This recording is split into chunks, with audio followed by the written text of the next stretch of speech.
Chrysler Motors on the air. A pretty girl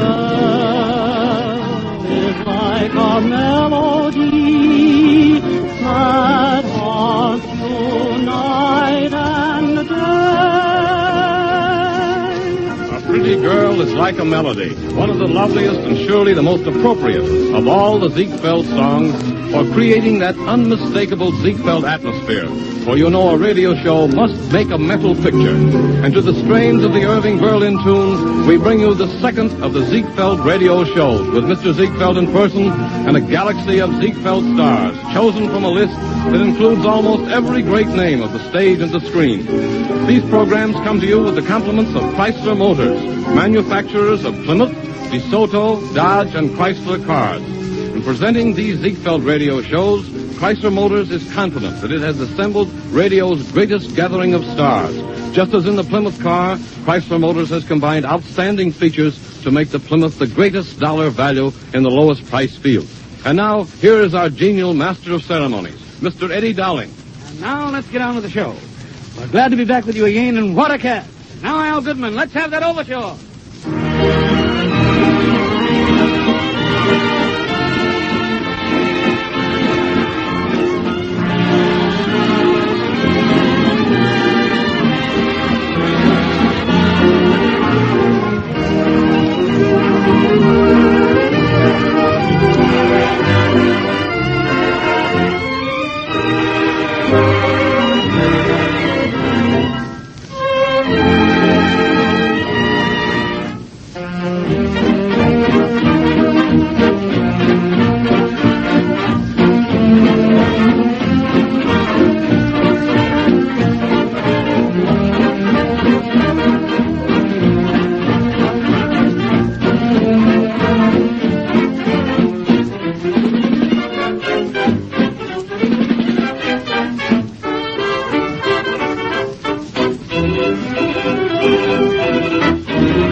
Take you back, I hope so, for opening our show tonight with a few selections from the first Ziegfeld Follies, produced on the roof of the New York Theater, July 15th, 1907.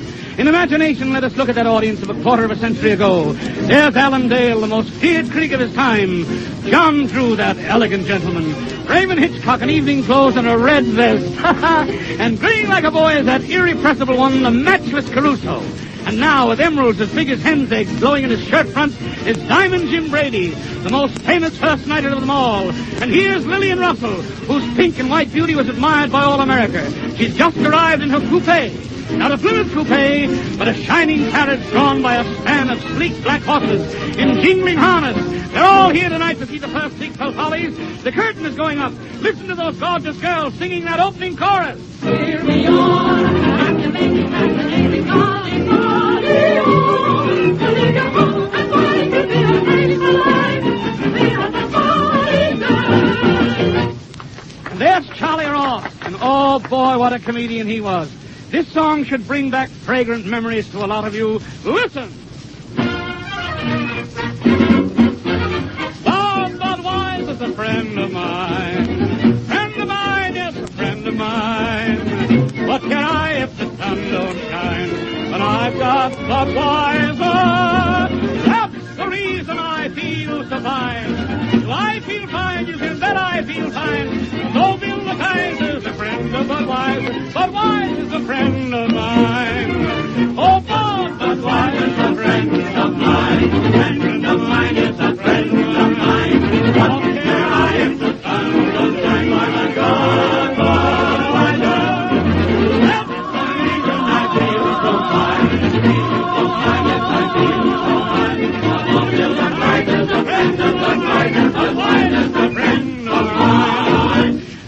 now, ladies and gentlemen, let me introduce to you the young man who produced that great show 25 years ago, and who has since become a greater name than any of his dozens of shows, Mr. Florence Ziegfeld. I'll never forget that night, Eddie, but there are a couple of things you haven't told. On the sidewalk in front of the theater, a young fellow was selling tickets. Later, he became our greatest producer of dramatic extravaganzas, Morris Guest. And across the street at Hammerstein's Victoria Theater, a boy was playing in a vaudeville act called A Night in an English Music Hall. Now he is the most popular comedian the world has ever known, Charlie Chaplin. That's right, Flo. You never know what great talent will turn up. You never know. For example, where did you find Kate Smith? Oh, that's funny.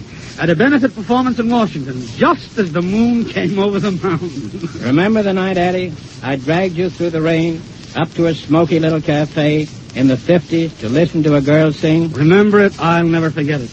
You recall, Flo, when we stepped in the door, there was a great male quartet singing. I know that you know that I'll go where you go. I choose you, won't lose you. I wish you knew how much I long to hold you in my arms. This time is my time, will soon be goodbye time. And in the starlight, hold me tight.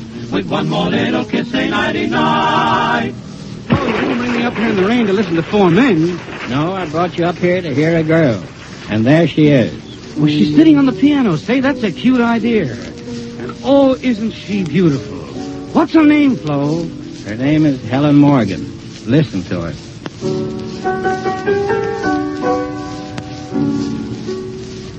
Life was never so blue till I saw love passing on. And now everything's futile. You came, we loved, you're gone.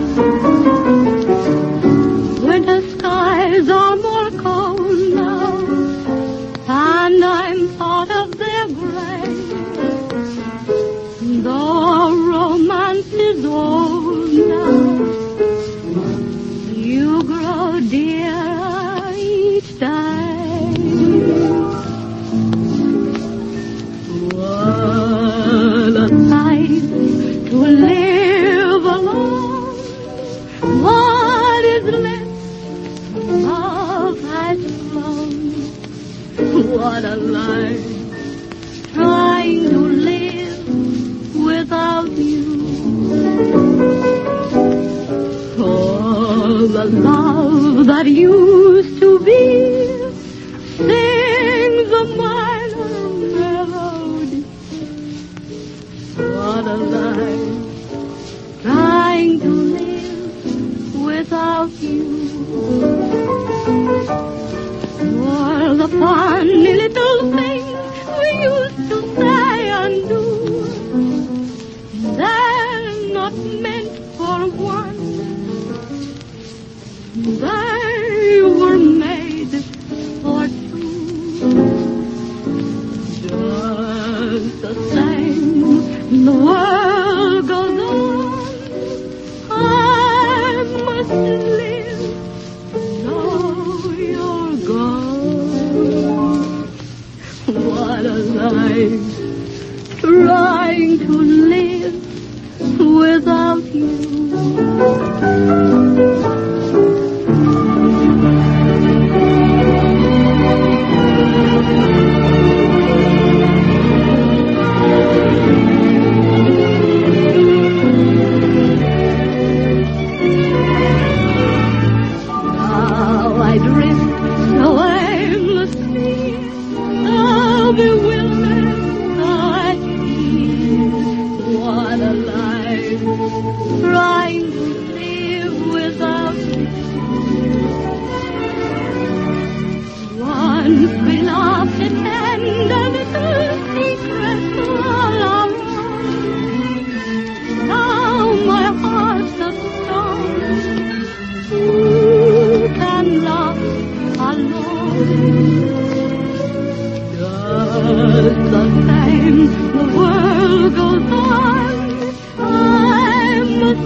get her, Eddie. But don't tell her it's Ziegfeld, or she'll want a lot of money. All right, boss.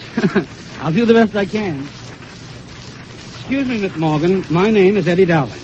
Well, how do you do, Mr. Dowling? There's a gentleman sitting at the table with me who'd like to talk to you about going into a new show. Oh, what's his name? Oh, that doesn't matter so much. You wouldn't know him. All right. I'd be glad to talk to him. We're sitting right over here across. I loved your voice. Well, boss, here's Miss Morgan. I told her you wanted her for a show. Good evening, Mr. Ziegfeld. How'd you know who I was? Why, I worked for you a long time ago in the chorus of Sally. Why didn't you sing for me then? Oh, Mr. Ziegfeld, I was too afraid. Well, anyhow, I want you for my new show, Showboat. Oh, thank you, Mr. Ziegfeld. That will be a great honor.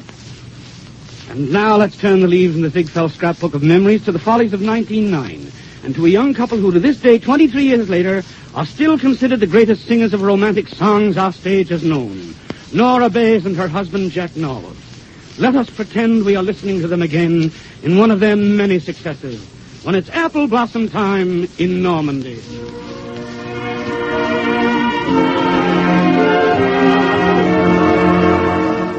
On a farm in Normandy, there resided Rosemary. She was the pride of the countryside, fair as a maid could be. Came a lover bold one day, with a most persuasive way.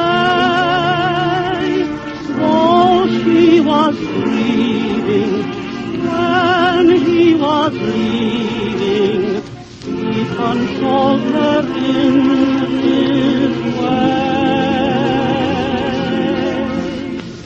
When it's apple blossom time in Normandy, I want to be in Normandy.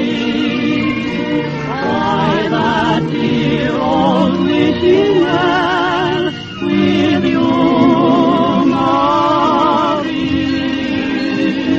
When it's apple blossom time in Normandy, I'm coming back to you, and the spring will bring a wedding ring, little sweetheart, to you.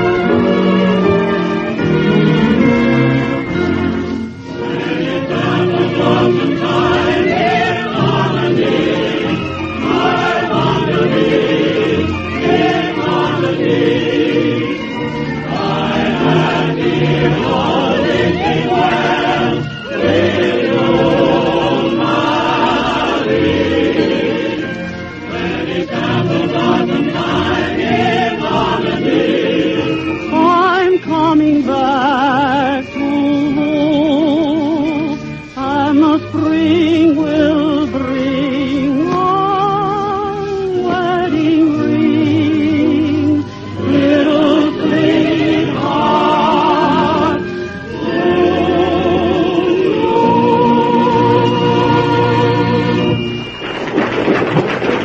We're still having exciting first nights. Let's step in for a moment in the Ziegfeld Theater on the first night of the Follies of 1931 and listen to one of the funniest comedians who ever appeared under the auspices of Ziegfeld. Little Jack Pearl himself in person.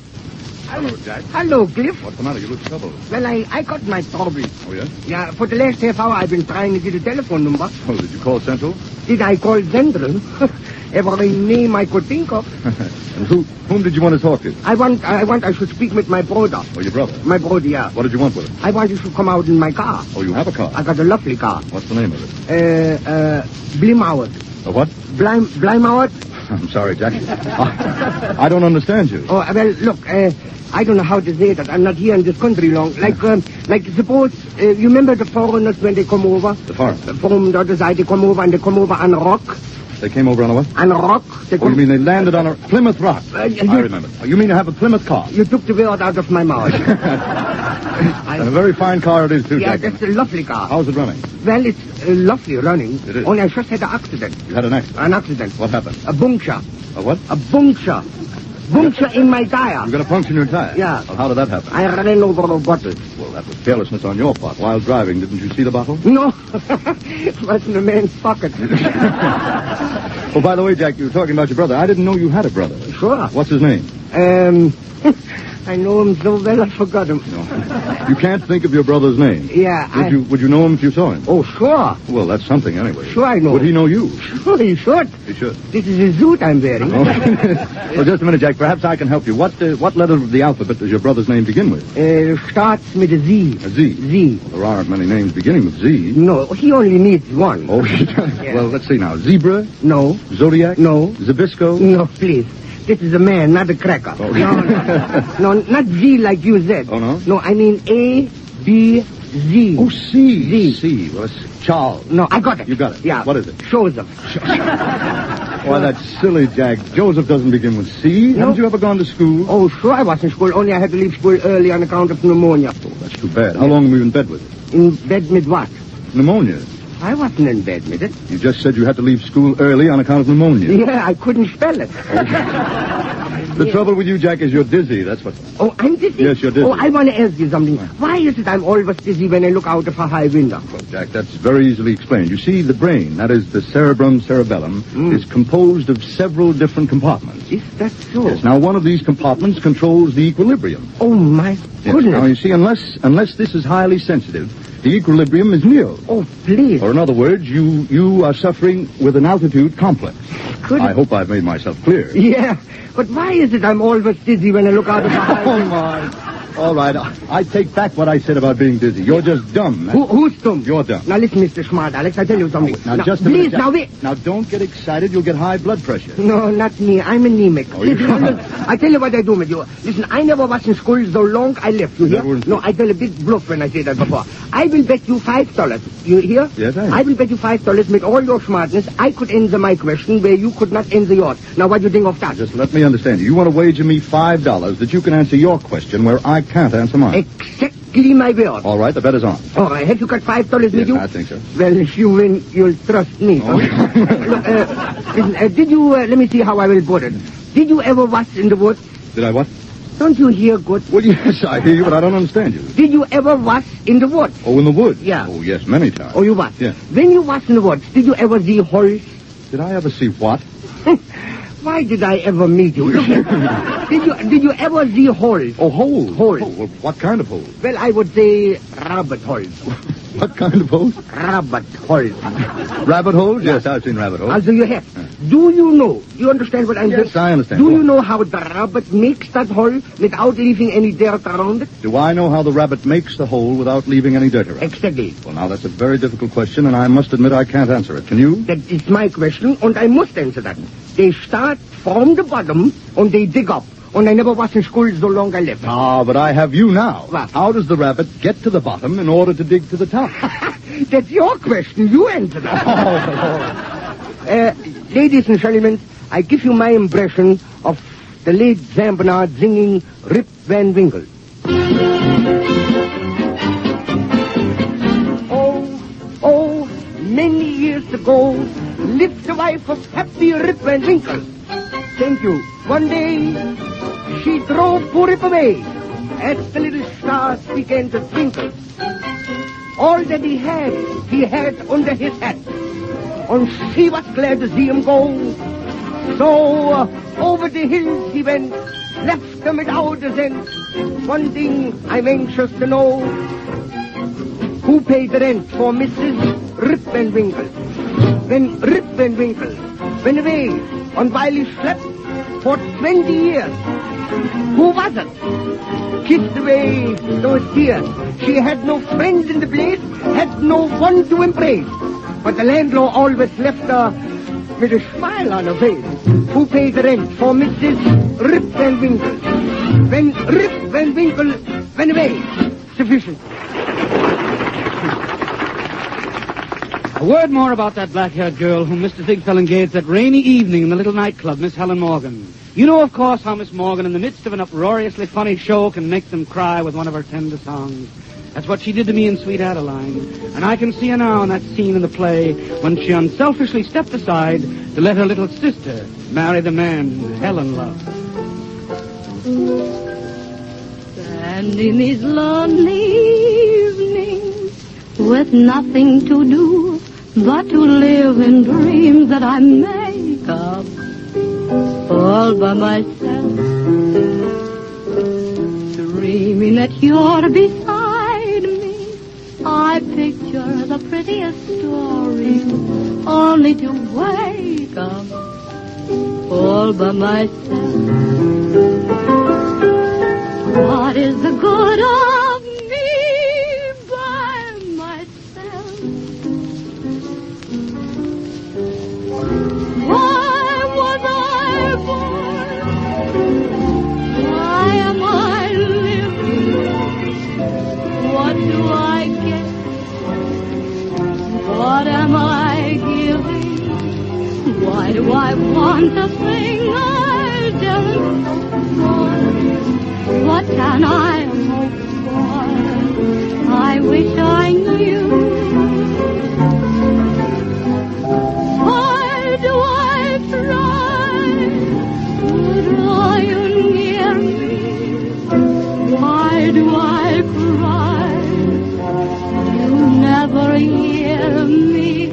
I'm a poor fool, but what can I do?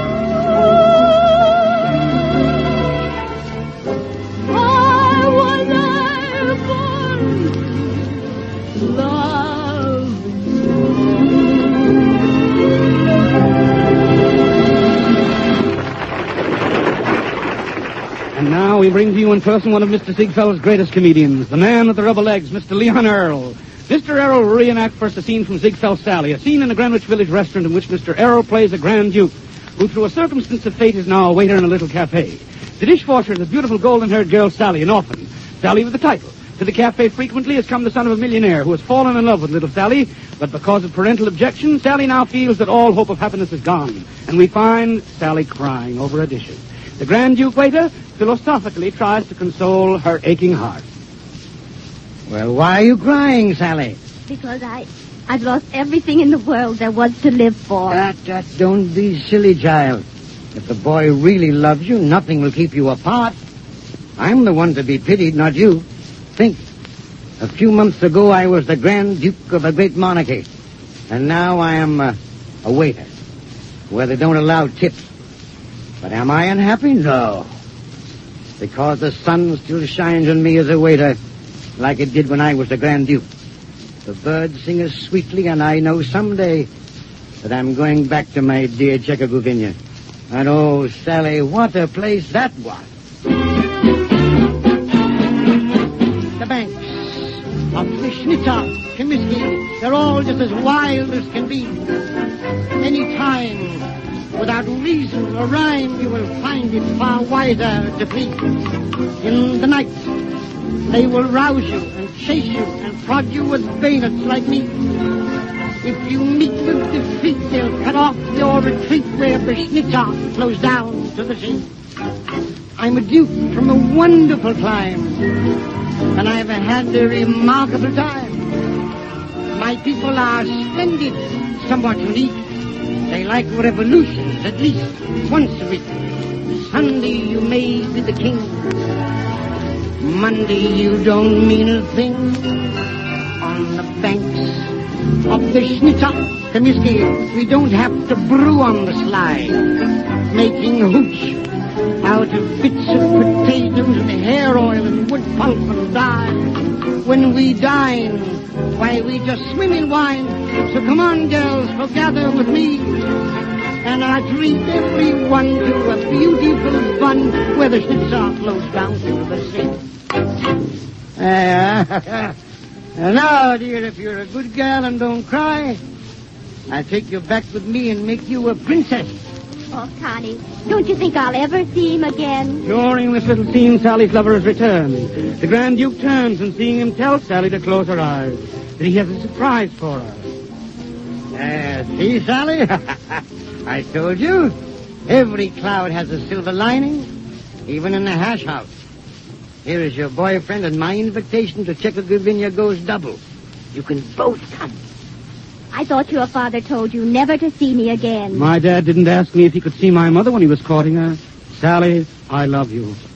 And I want to marry you. But your father, he'll cut you off. Well, suppose he does. Who cares? Look for the silver lining whenever a cloud appears in the blue. Remember somewhere the sun is shining, and so the right thing to do is make it shine for you. A heart full of joy and gladness will always stay. Thank you, Eddie, darling, for giving me a moment or two on this thrilling program just to make a remark. We of Chrysler Motors, ladies and gentlemen, are deeply grateful to you for your letters and telegrams of comment on the first Ziegfeld radio show last Sunday evening. Mr. Ziegfeld said you remember, but how do I know they're listening? Well, we know now, and thanks a lot. More than that, thousands of you accepted the invitation of Mr. Chrysler to visit a DeSoto, Dodge, or Chrysler dealer and look at this new, finer Plymouth. The first 4 days after the new Plymouth came out, and this is just between us, I got a wire from the factory in Detroit this morning, the first 4 days, the factory received 23,119 orders for Plymouth automobiles. Perhaps our radio show had something to do with it. We in the studio like to think so anyhow. 23,000 Plymouths ordered in 4 days last week, and no wonder. What's an automobile? In the first place, it's the longest and biggest car in the lowest price bracket. Then just check over these reasons for Plymouth superiority. That amazing new development, floating power, that means a ride without vibration. All steel body, hydraulic brakes, low center of gravity made possible by a sturdy double-drop X frame. And in addition to all these performance and safety features, Chrysler Motors now offers you the protection of Duplate safety plate glass at the lowest price at which this glass was ever quoted as optional equipment. It costs less than $10 for all-around equipment in the coupe and less than $18 in the four-door sedan. Duplate safety plate glass absolutely eliminates the danger of glass splitters, the cause of 45% of the injuries in motor car accidents. It gives you the satisfaction and the peace of mind of knowing that you have taken every precaution to ensure the safety of your loved ones and yourselves. You can have Duplate safety plate glass in the Plymouth, the DeSoto, the Dodge, and the Chrysler. Particularly, see this new, finer Plymouth and compare it with the other two cars in this price class. 23,000 careful purchasers did that very thing in 4 days. Follow their example. You know you can look without buying, so don't buy without looking. Now I'll turn the microphone back to Eddie Dowling. Thanks again. Thanks, Al Weeks. And Mr. Ziegfeld just wants me to tell the radio audience that next Sunday night he'll talk about some of his famous beauties and some of the greatest stars that ever appeared under his banner. And until then, good night and good luck follow you through the week. Come back again, a pretty girl is gone. Why Was I Born from Sweet Adeline was sung by special permission of the copyright owners. And the theme, A Pretty Girl is Like a Melody, was played by special permission of Irving Berlin. This is the Columbia Broadcasting System.